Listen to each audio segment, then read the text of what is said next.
What happens when some of the fastest women in the Commonwealth line up for a place in the final? This is semi-final one of the women's 100 meters, and it's packed with speed, pressure, and zero room for mistakes. From the explosive start of Nzubechi Grace Nwokocha to the smooth, controlled dominance of Julien Alfred, this race delivers everything you want in elite sprinting. Only the fastest will advance, and every hundredth of a second matters. Let's break it down. Men's semis over 100 metres to the women's. Blistering qualification in heats. Elaine Thompson-Herah, the Olympic champion, floated down the track to 10.99. So too did Nwokocha, who goes in the first of the semis for Nigeria, exactly the same time. I wonder whether she could challenge her compatriot Okabare's Games record. We shall see. Really good quality lineup here. Absolutely packed at Alexander Stadium. So much great action to come. So here's a confirmation of how they line up. Julien Alfred of St. Lucia goes in 3, one of the fastest women in the world this year. But Nwokocha of Nigeria in 6 looked magnificent in qualification yesterday. Watch for Joella Lloyd as well in 7. The Antiguan PB and national record in the semi-finals of the NCAAs. Great final in prospect. Who is going to get there? Imani Lansiquot of England will get a great cheer in 5. She's had an excellent season, just off the podium in the World Juniors a few years ago.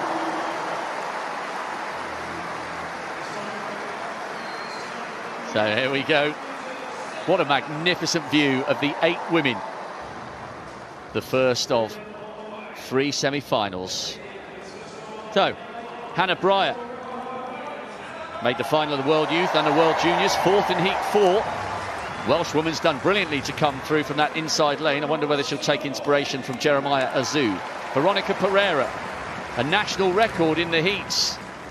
Could she go again here in the semis? Now, Julien Alfred, disqualified in the semis at the World Champs, needs to maintain her focus.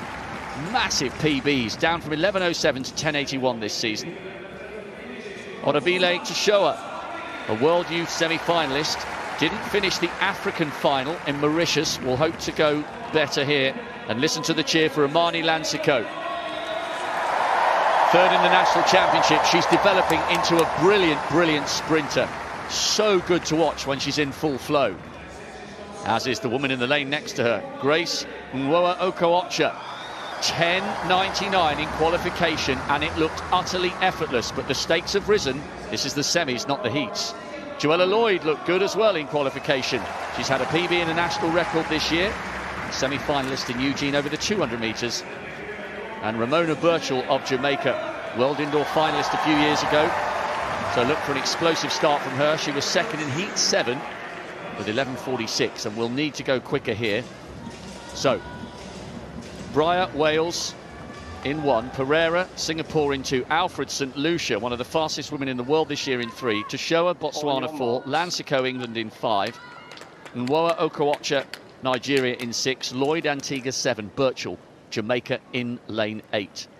I've got a funny feeling this women's 100-metre final later on this evening could provide something very, very special indeed. Let's see what Nwokocha has for us here in lane 6. And Alfred of St. Lucia in 3. Top 2 coming back for what promises to be a blistering final. Third. A big roar from the crowd. Lansiquot got away well, and on the far side, Alfred, and she's pulling away from the Nigerian. This is better from Julien Alfred.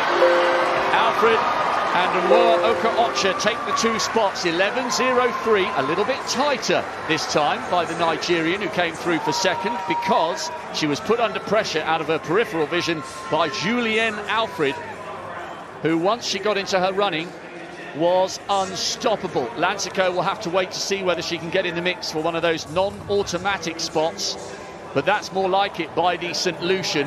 Massive moment for her after her disappointment at the World Champs.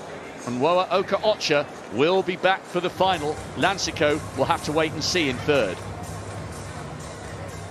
And here's the replay.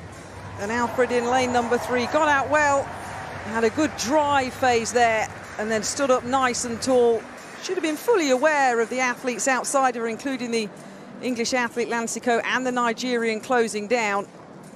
But now we're seeing the athletes in these semi-finals with their foot on the gas.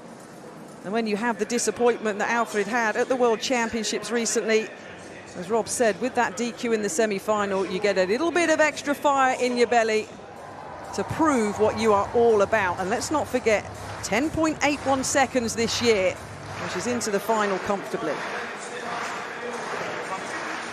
Good running there by Julien Alfred. And Nwokocha, not quite the fireworks we saw in the heats. Imani Lansiquot might have a chance at 11.18, although she faces an anxious wait with the other two semi-finals still to come. Great run there by the St. Lucian. All right, let's break down semi-final 1 of the women's 100 meters at the Commonwealth Games 2022, and there's a lot to unpack here.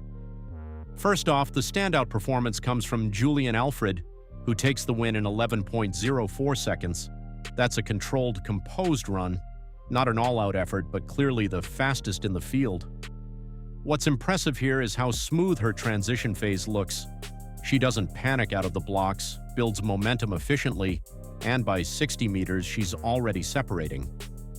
Right behind her is Nzubechi Grace Nwokocha of Nigeria, clocking 11.06.